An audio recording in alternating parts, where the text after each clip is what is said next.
안녕하세요. 이 잡지를 우연찮게 접하게 됐는데 인터넷에 치니까 내용이 나오네요. 버텨라. 당신의 시간이 올 때까지. 라고 하는 책이더라고요. 책이 아니고 잡지더라고요.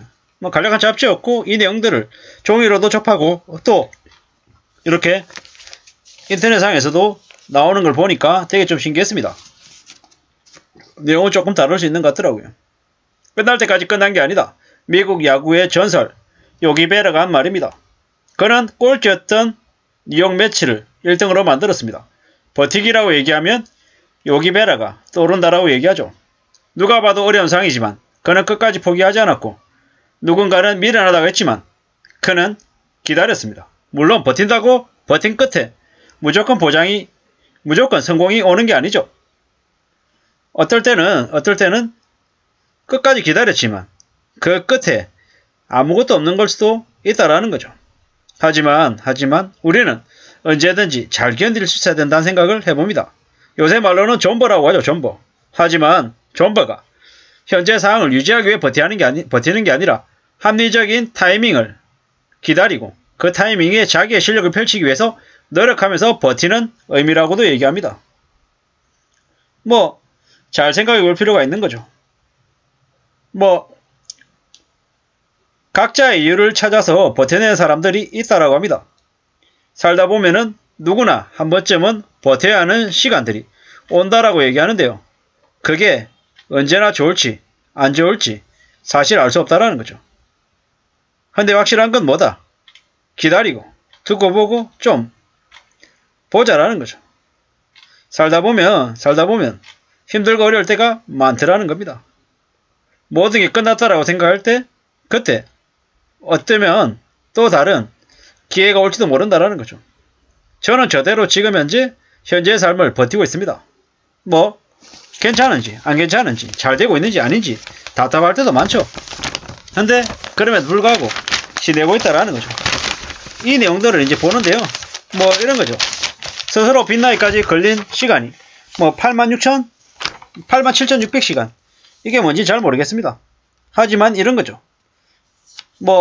회사를 세우고 난 다음에 그 회사가 계속해서 쭉 이어가지는 데까지, 유지되는 데까지도 보통 금방 되는 게 아니라는 거죠. 시간이 오래 걸리죠. 근데 그렇게 오랫동안 버틸 수 있다라는 건 정말 쉽지 않은 거죠. 믿을 수 있다, 기다리면 언젠가 낫다, 이런 얘기를 감히 누가 얘기할 수 있냐라는 거죠. 아무도 그렇게 쉽게 얘기 못한다라는 겁니다. 근데 이제 제가 읽었던 책들, 역사 속의 위인들 중에서 그런 사람들이 있습니다. 다산 정약용 선생. 우리가 잘 알고 있다시피 그 다산 정약용 선생은 아주 젊은 나이에 관직에 나가게 되고 아주 많은 인기를 얻게 되죠. 근데 너무 뛰어난 재능과 올곧은 심성이 그를 궁지로 내몰죠. 자신들의 가족들이 죽임당하고 유배당해서 그는 무려 19년이라고 하는 기간 동안 가족들과 떨어져서 저기 낙오되어 있는 곳에서 살게 되죠. 근데 어땠습니까? 근데 그랬지만 그는 19년이라는 기양 생활을 그만두고 고향으로 집으로 되돌아오게 되고 그 이후에도 무려 19년이라고 하는 시간을 더 살다가 세상을 떠납니다. 그렇게 주류의 자리에서 밀려나서 비주류의 삶을 산 게 무려 38년. 그 38년이라고 하는 동안 그는 후손들에게 500권이라는 책을 물려줬습니다. 그 38년이라는 시간을 어떻게 살았을까요? 많은 사람들은 처음에는 다산 정약용 선생이 금방 원래 자리로 되돌아갈 거라고 생각하고 조금만 기다리면 혹시 잘 보여서 한자리 할 수 있고 큰 돈도 벌 수 있을 거라고 생각했을지도 모릅니다. 하지만 3년이 지나고 5년이 지나고 10년이 지나고 그 이상의 시간이 지난 다음엔 어땠습니까? 다산 정약용 선생 주변에 이익을 위해서 그의 곁에 머무는 사람은 거의 없어졌죠. 왜? 믿을 만한 백 같은 게 하나도 없는 사람이었으니까요. 그리고 귀양에서 복귀하고 난 이후에도 무수히 많은 경쟁자들 때문에 복귀하지 않았습니다. 자기의 아들이 무려 70세가 돼서 관직에 나서고 난 이후에야 패족의 신분을 벗어나죠. 꽤 오랫동안 버텼던 인물입니다. 또한 일본에 덩샤오핑이라고 하는 인물이 있습니다. 우리 한국에는 등소평으로 더 잘 알려져 있습니다. 덩샤오핑. 그는 그 또한 40대에 중국을 호령하는 아주 고위직에 올랐죠. 하지만은 마오쩌둥의 미움을 사고 또 저기 시골로 노동자의 신세로 전락하게 되죠. 아들이 불구가 되고 그는 자기의 채찍권이었던 사람들이 전부 다 죽임당하고 불구가 되고 소리 소문 없이 사라졌지만 그는 포기하지 않고 절망하지 않고 버텼습니다. 그리고 노년의 나이에 다시 중국의 중심을 향해 가죠. 그리고 우리가 잘 알고 있다시피 흥묘 백묘라고 해서 중국의 근현대 경제를 일으키는 주역이 됩니다. 물론 천안문 사태 등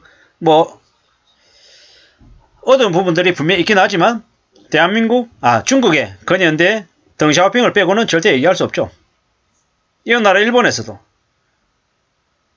춘춘전국 시대를 통일하고 오다 노부가나 도요토미 히데요시 그 다음 수백 년의